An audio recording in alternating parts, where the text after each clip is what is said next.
Peter Gleichman. I am from the Rotary Club of Canton. I've been in Rotary 10 years.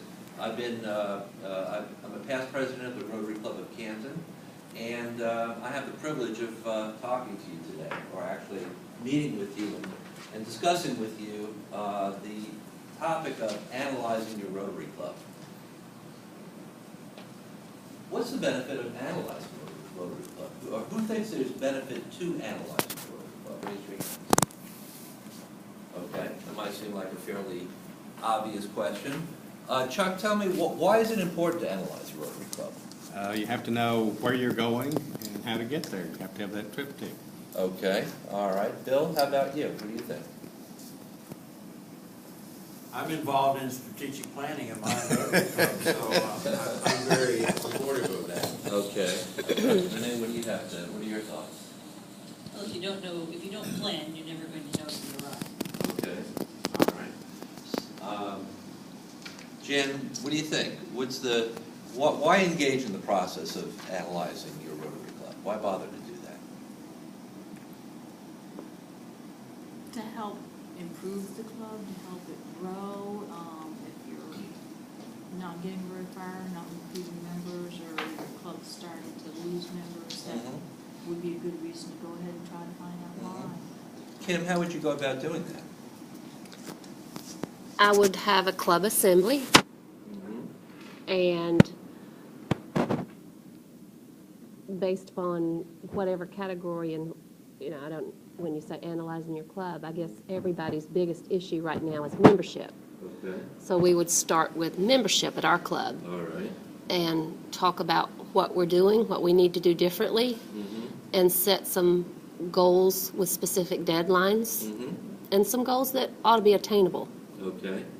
So club assembly. Kim makes a kind of a point here, and it's one of the ones I thought is when you say analyzing your club, what's our purpose for analyzing our club in terms of is it our membership's down, or do we need to know vocation? Do we need to know?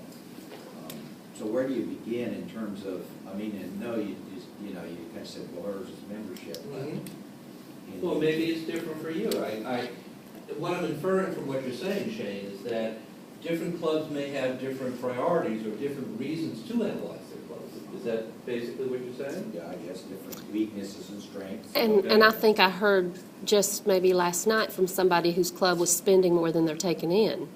And that might be their priority, is to get their finances in order and to get somebody to handle their budget better. So I think that's certainly something. In some cases, it might be that the finances were more important than necessarily, or that, no, I'm not going to say more important, but needed to be a priority. So what is it about club? Are there different kind of analyzing forms? Do you know? Is there something? Well, there are self-evaluation forms, and if we had time here, we would have already gone through that. That's part of the protocol here, but we're having more of a summary discussion about it. But what you're saying, that is a tool for you to use, to have a self-evaluation form and then to analyze that. But what do you do with that information? Isn't there danger in just taking a survey and then just putting it on a shelf? Like a strategic plan. Well, that happens sometimes. I've been to a lot of retreats where we made a big plan and never did anything about it again. A retreat. Now, that's an interesting idea, because you mentioned club assembly, but that's something you would do during the club meeting. Or you might have a retreat to analyze your club,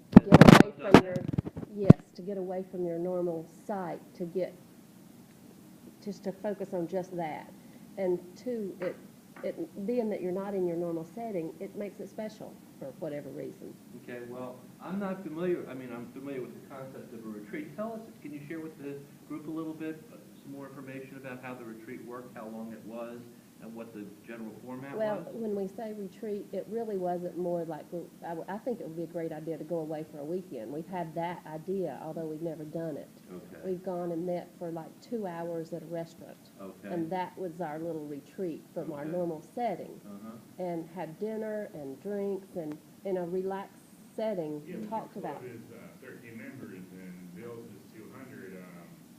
But you take the whole restaurant over. no, I don't mean we take the whole. I don't mean we take the whole club. Well, your club, you can take the whole club. No, I mean the membership committee. Oh. Say if it was membership that we were analyzing or focusing on, that's who you take and retreat with and do the study and the analyzing. if it were a financial situation, you would take the treasurer and whoever is, you know. So in our situation, we have a membership committee of, it'll range from 3 to 5 folks. But Bill makes a good point, that how you go about analyzing your Rotary Club would depend on the size of the club. What it might be workable for you, it would possibly be or unwieldy for the Gainesville Rotary Club. Bill, how do you think the Gainesville Rotary Club could or would go about analyzing itself? Well, our club did develop a strategic plan. Okay. And we went about that by having a group selected by the president of older members who had been around a long time, some younger members who had joined recently, so that we could get a diverse group of people's ideas on where we were, what they thought we needed to do in the future. Yeah. And what have you done with the strategic plan? The strategic plan was developed by input from that committee and then published and requested feedback. And as a result of that, they then published a strategic plan that says here's where we are and here's where we want to go. And do you think the strategic plan has been helpful in not only analyzing but moving your club forward? What it does is it helps the current administration probably and the next administration by looking at that strategic plan to figure out where you are and where you need to go so that they don't all go off in different directions, so that you have some continuity. Very good. Okay. How do you think you did, Glass?